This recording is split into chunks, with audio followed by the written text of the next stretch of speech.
Hello, my name is Casey Goyette, and I'm a second-year computer engineering student at Northeastern University. Today, I will be giving a brief overview of my midterm project for EECE 2160 Embedded Designed Robotics Applications with Dr. J. Marpaung. The tools used in this project included the Quartus Prime Light Edition design software, version 18.1, and Intel schematic design software, the Terrasic DE1 SoC development board, a hardware design platform built around the Intel Cyclone 5 SoC, which integrates an ARM-based processor system and FPGA logic, as well as a robotic arm. The DE1 SoC is pictured on the bottom right of the slide, and the robotic arm used is shown on the bottom left.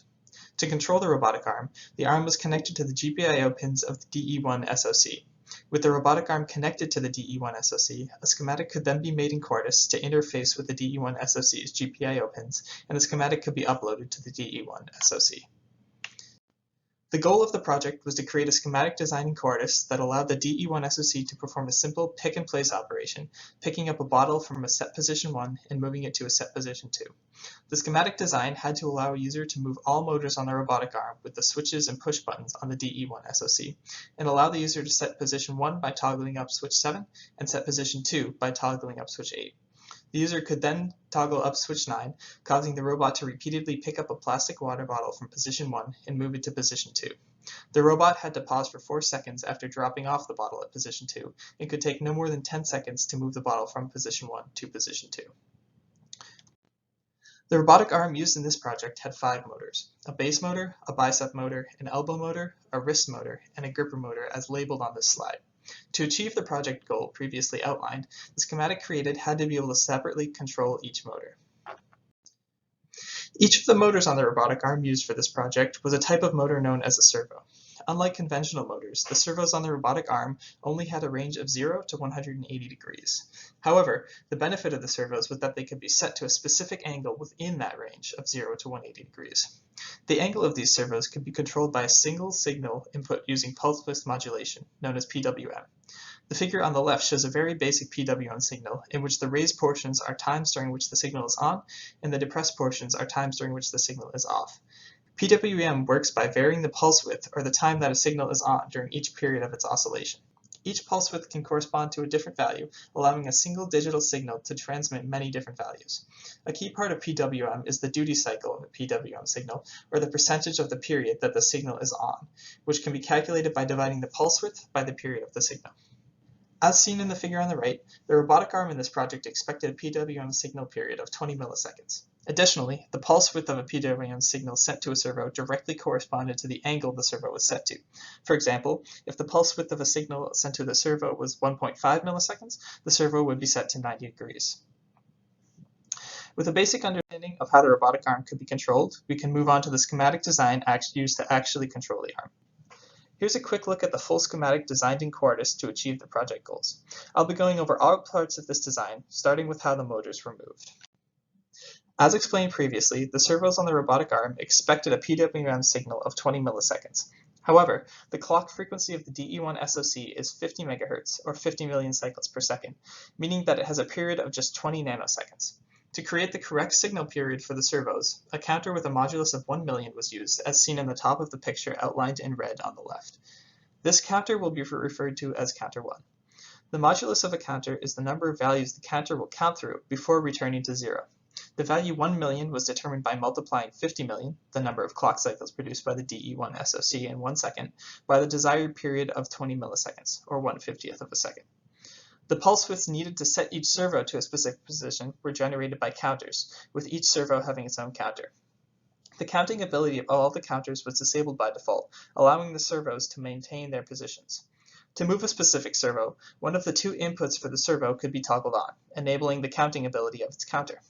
Every change in the servo's counter resulted in a change in the pulse width of the PWM signal sent to the servo, and therefore resulted in a change in the angle of the servo. Depending on which servo input was triggered, the counter would either be set to count up or count down, allowing servo movement in both directions. To actually generate the PWM signal for each servo, the output of each servo counter was sent to a comparator, and each comparator only output a digital 1 if the value of counter 1 was less than the value output by the servo counter it was being compared with. The output of each comparator was the PWM signal sent to its respective servo. To make the arm initially stand up straight, each servo counter was loaded with a value that was asynchronously set when the schematic program was first run. The value loaded to each counter should have theoretically been 75,000, the number of clock cycles needed to generate a pulse width of 1.5 milliseconds and set all servos to 90 degrees. However, after testing, values that resulted in the arm standing up straight were found to be slightly different for each servo. 76,500 was the value determined for the base counter, 74,500 was determined for the bicep counter, 76,000 for the elbow counter, 75,000 for the wrist counter, and 50,000 for the gripper counter. In the case of the gripper, the value determined for the counter was a value that closed the gripper. The automatic control inputs listed on this slide will be discussed in a moment. The next part of the design that we will go over is storing motor positions. To store the positions of the motors, I made a custom position storage logic block. The image on the left shows the inner workings of the storage logic block. Inside each logic block were 5 counters, with the data input of each counter tied to the output of one of the servo counters. When either switch 7 or switch 8 was toggled on, a custom pulse logic block sent a single pulse to the correct storage logic block, asynchronously loading each counter with the current pulse widths output by the servo counters. The count enable inputs of all the storage counters were tied to 0, so none of them were able to count, and they could only store the output of the asynchronously loaded data. This allowed the save positions to be stored until switch 7 or 8 was toggled off and on again, at which point the stored values of the corresponding storage logic blocks would be updated. To automatically move the arm when switch 9 was toggled on, I created another custom logic block, the contents of which can be seen in the picture outlined in green on the top left. The logic block contained 5 comparators, all of which only output a digital 1 if the first input of the comparator was less than the second input of the comparator. The subtraction operation performed on the second comparator input was added as a buffer to account for possible propagation delay in the schematic. Although this buffer was theoretically not needed, after testing it was determined that the schematic was not as reliable without the buffer. The first of these logic blocks checked to see if the target position values were less than the current values being output by each servo counter, and the second logic block checked to see if the current values being output by each servo counter were less than the values of the target position.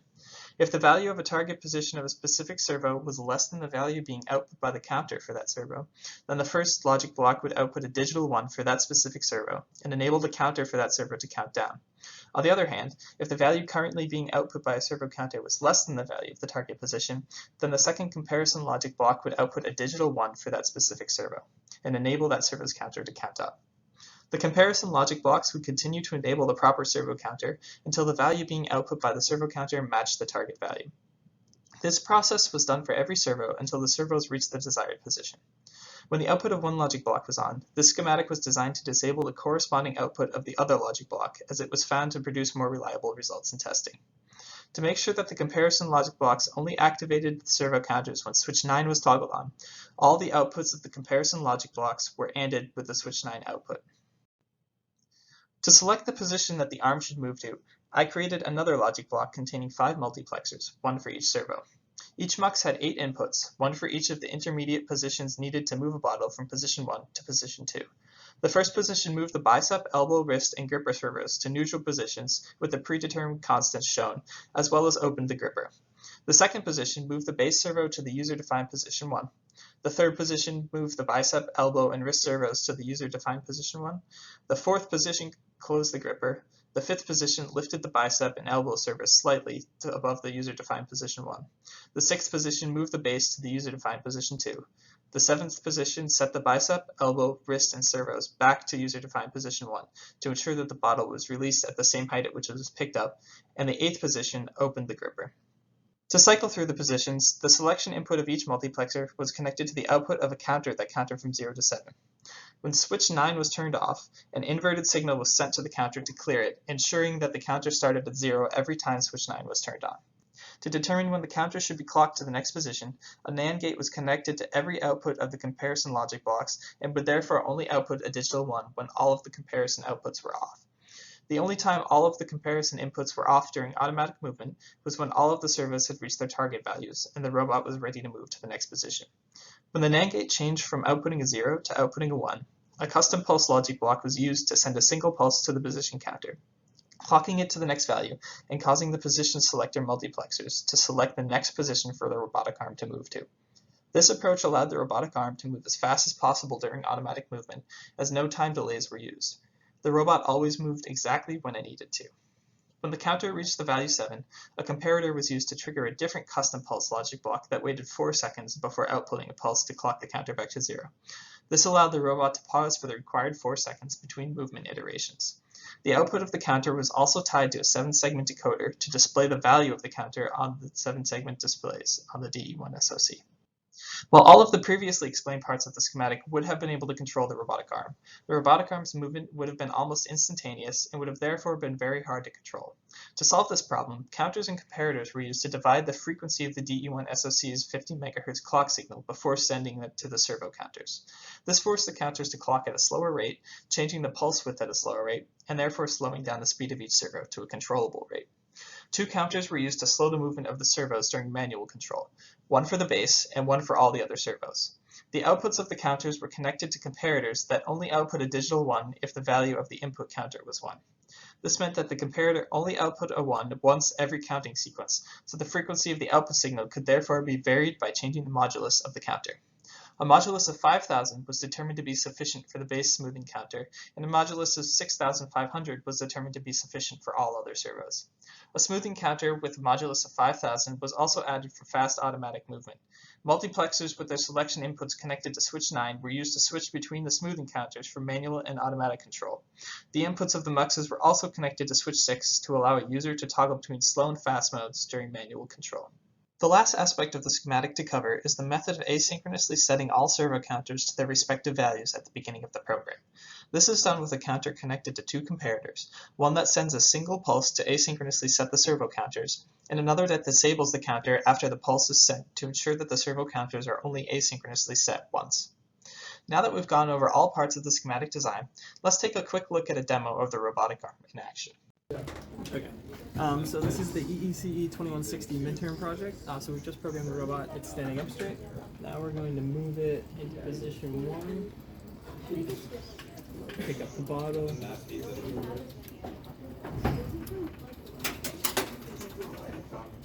Good enough. Okay, so we're going to flip up switch 7. Program position 1. Go up, and we'll go over. And we'll set that as position 2, flip up switch 8, now flip up switch 9, and it will go back and forth, pick up the bottle, put it in position 2.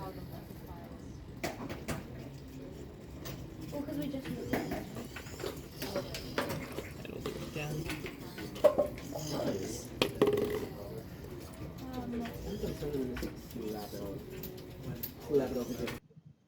That's all. Thank you for watching this overview of my midterm project for EECE 2160.